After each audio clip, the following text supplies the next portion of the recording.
Welcome. This is the news update on Acnn TV.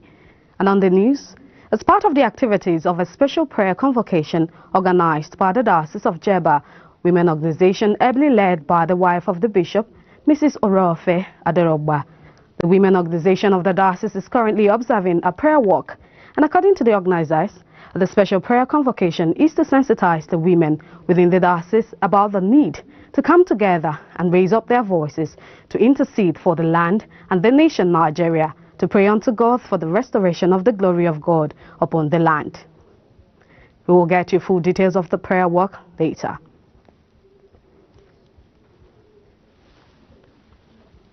The Central Bank of Nigeria has said Nigeria has delayed the launch of its ENAIRA digital currency initially planned for Friday today because of the country's Independence Day celebrations.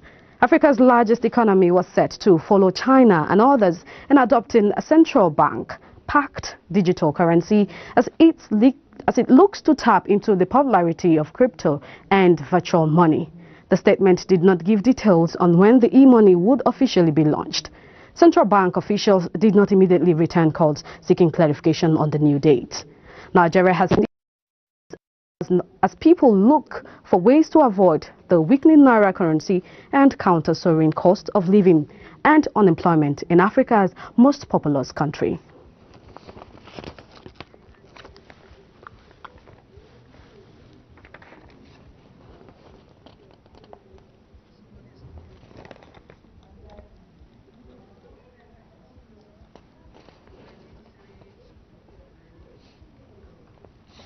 Now, President Muhammadu Buhari has said that he had given his approval for the suspension of microblogging site Twitter to be lifted once the conditions set by the federal government are met.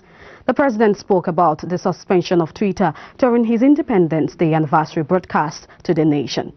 Nigeria acted against Twitter in June on the grounds that it was being used for activities capable of undermining the corporate existence of Nigeria, a move that sparked outrage and controversy. Many attributed the action to the decision of Twitter to delete a tweet by the president, but the federal government insisted that the move had to do with that and was in the interest of the nation. In the president's Independence Anniversary speech, he explained the decision, insisting that although social media had many benefits, there were dangers that the government had to address.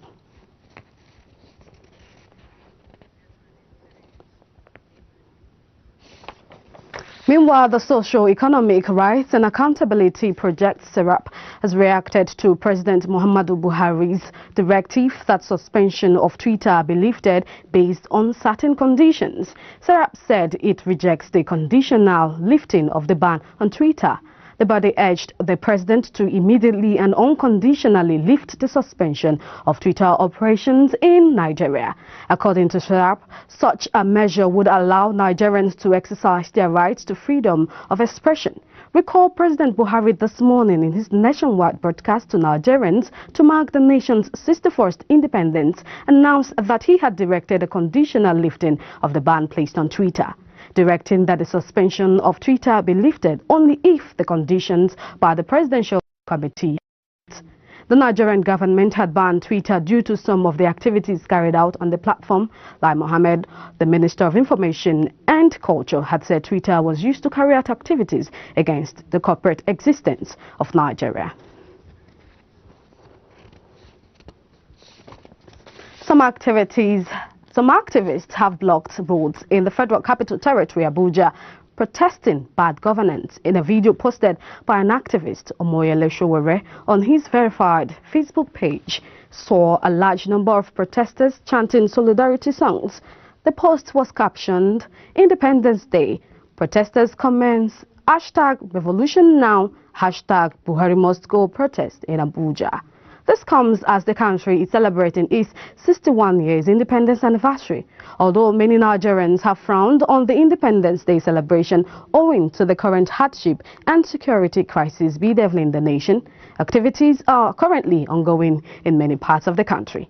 Showore had vowed that there would be no celebration in Nigeria on October 1st, saying there is nothing to celebrate. Similarly, members of the indigenous people of Biafra, APUB, had also vowed to shut down the country and remove all Nigerian national flags from the southeast region in solidarity with their leader, Mazi Nnamdi Kanu, who currently is in the custody of the Department of State Services, DSS, after his rearrest from an undisclosed country in June. Outside the shores of Nigeria now, Australia will reopen its international border from November, giving long-awaited freedoms to vaccinated citizens and their relatives.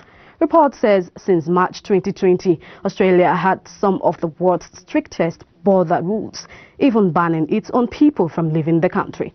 The policy has been praised for helping to suppress COVID-19, but it has also controversially separated families. Prime Minister Scott Morrison said it's time to give Australians their lives back, adding that people would be eligible to travel when their state's vaccination rate hits 80%.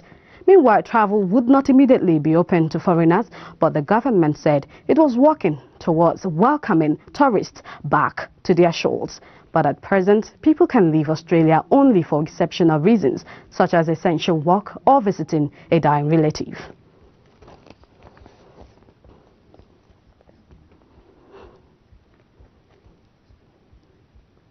Viewers, that's it for the news updates. We'll bring you news on the hour by 3 p.m. West African time. Thanks for watching. I am Zubichi Frank. Bye for now.